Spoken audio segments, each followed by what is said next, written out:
welcome here to TalkFCB and welcome back to the channel here today, guys, where we are going to be assessing Xavi's options, heading now into this new year and with a full squad available to him. Barca right now have no players on the injury list, and that is why we're going to be going position by position, looking at the strength and depth that we have, along with as well where maybe we need a bit more, and we're going to be looking at Xavi's best team, his outright best 11, but we are also as well going to have the variation of two different formations. It is all going to be coming up. It is all discussed right here.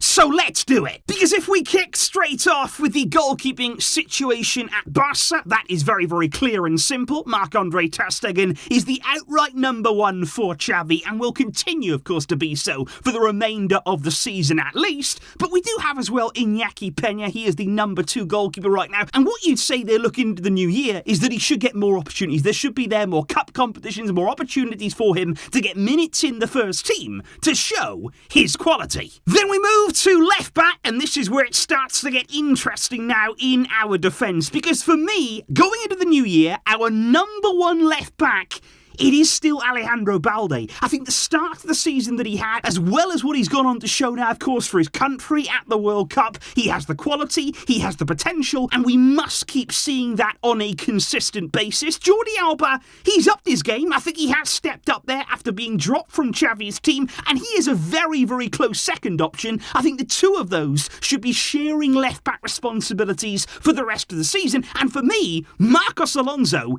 he's just there for cover. He is there if something goes wrong. He is there to fill in at left back. We're also going to talk about what he can do at centre back as well, but he should not be playing ahead of Balde or ahead of Alba at left back for me. Because if then we move to centre back, where I think it's interesting because we have so much quality with everybody fit and available, there is so much good quality depth there for me at centre back. You've got Araújo, you've got Koundé, you've got Christensen. Those three are outstanding candidates for that role at centre back there. They've got quality on the ball, they're good in one-on-one situations, they can all play with a high line as well. They're absolutely fantastic to have all of them, and you could technically play them all together. You've also got then the likes of Eric Garcia, who I think started the season quite well, actually. I think he was actually growing in importance. I think he's maybe dropped off a little bit in terms of confidence over the past few weeks, not helped by not even appearing at the World Cup for Spain. Now, we have no Gerard Piqué anymore, so instead we're going to be calling upon Chadi Riyad, the 19-year-old centre-back. He actually made his Barca debut in the final moments in the last game before the break against Osasuna. And of course, as we've mentioned, Marcos Alonso, if needed, can also help out at centre-back. But hopefully now, with all of the players that we have back, we won't need any emergency solutions. So I think already to go with ter Stegen in goal, to go with Balde at left-back, then in terms of Xavi's best 11, do you then go with three at the back? You could, in any given game, play Araújo, play Koundé, play Christensen all together. Koundé, of course, then can move out to that right if needed. That could be a really solid combination depending on the opposition. But I think also there's an argument to play Araújo and Christensen as your two centre-backs and still play Koundé as a right-back for now. Because when you're looking at our right-back options, we're not blessed there. That is one of the areas in our team that still needs addressing in the long term. Koundé can do a very good job there. He can be a very, very astute player in Xavi's system. We've seen that already at Barca. Roberto, then, for me, would be the number two right-back option. He's fit and available again now, and Hector Bellerin has still left a lot to be desired so far. He hasn't really hit the ground running since signing here, and he will need to do more to get games in this new year. And speaking of doing more, speaking of showing more in order to get your name on that team sheet, when we move on to midfield now, for me, Frenkie de Jong should and must be the number one defensive midfielder in this team. Sergio Busquets should not be the priority in that role. His contract is expiring. He, of course, is aging himself. His time at Barca is undoubtedly coming to an end. You put your faith in Frenkie, and you do it right now. So Frenkie, for me, would be the number one player there. Busquets underneath him. You've got Franck Kessie also in there. We could potentially see, depending again on the game, on the opposition, you could see a change in system. You do feel as though Kessie will have more of an impact that maybe in the second half of this season here. He's working hard, he's been training hard apparently over this winter break, so he'll be desperate to prove himself in Xavi's plans, because then in the interior positions, you've got Xavi, you've got Pedri. Those two right now, they are picking themselves, but like I say, you are looking to Kessie, you're looking as well to Pablo Torre. Could he have more of an influence? Could he have more game time in the second half of the season? We're going to have to wait and see, but my midfield trio on any given day, it would have to be Frankie, Xavi, Pedri. However, now is when it gets really interesting, because now we're going to be talking about the forward areas at Barca. There's so much competition here, there's so much quality here for Xavi, and it's also the positions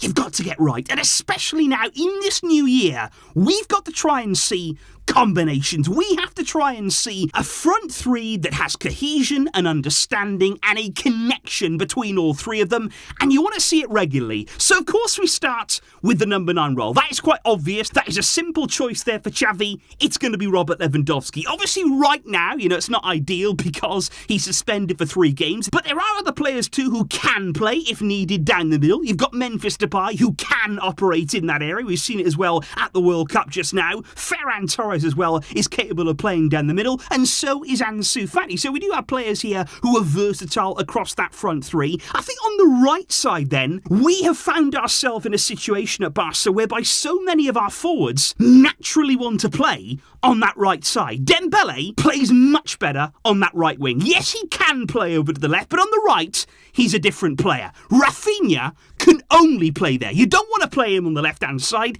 He must be on the right. And even Ferran, he is much more suited as well on that right side. So you've got Dembele, you've got Rafinha there, and you've got Ferran. Now on the left, there's less options, because yes, you can drag Dembele over here, you can hamper his game by doing that. You could also play Ferran on the left, but that hasn't really worked out when we've seen it happen, which then leaves Ansu Fati. We need more from him. There's no doubt about that here. Xavi consistently says now he's going to be important. In the next few months now, Ansu is going to grow in stature. He is going to have more of an impact on this team, and we need that, because if he can do that, he's my left winger. He is the player that you have over to the left-hand side supporting Lewandowski. That's the man you want. You've also got the option of Memphis Depay. Even though his future at Barca is very much uncertain, he's not expected to stay here beyond the summer, but he's an option who can provide goals as well, which leaves us with this as Xavi's best team. Obviously you've got Ter Stegen along the back line there, Araujo, Christensen, Koundé, Balde. That is an outstanding defence on paper for me. That looks absolutely bulletproof there in defence. Midfield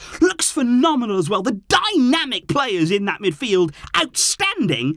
And then up front, you've got Ansu from the left. You've got Lewandowski down the middle. But then on the right, who is it going to be? Is it going to be Dembele or is it going to be Rafinha? Which of those players, if you had to choose now, who would get your nod as the outright winger, as the number 1 pick in that area? Dembele, we know what he can do. Rafinha, we know what he can do, but we haven't quite seen it yet at Barca. Has he been given the chance to show it yet? He was the one, remember, who scored the winner against Osasuna before the break. He's the man who needs a bit of faith put in him. So is he knocking on the door right now in that right wing position? And I would also just throw it out there as an option, depending on the team you're facing, depending on the kind of game that you want to match up here.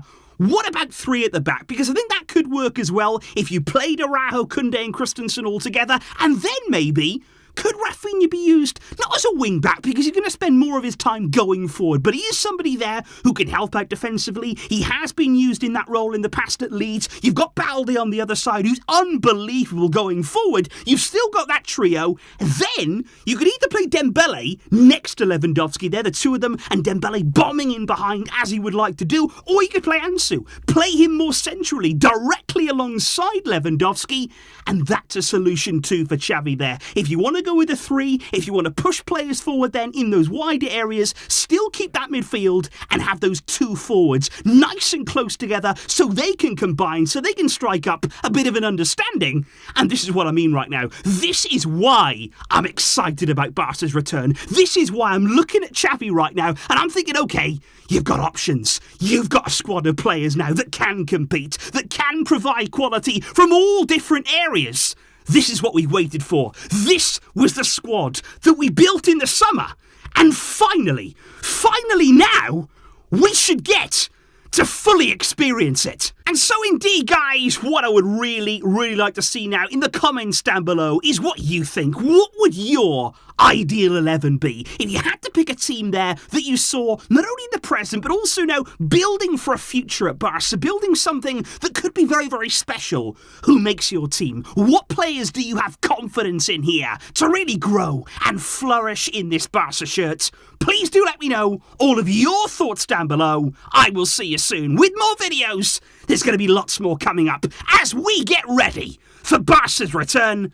I am excited and I'm hopeful, and I really do hope that they don't let us down. Thank you indeed for all of your fantastic support. I will catch you soon. But until next time, as always, Visca El Barça.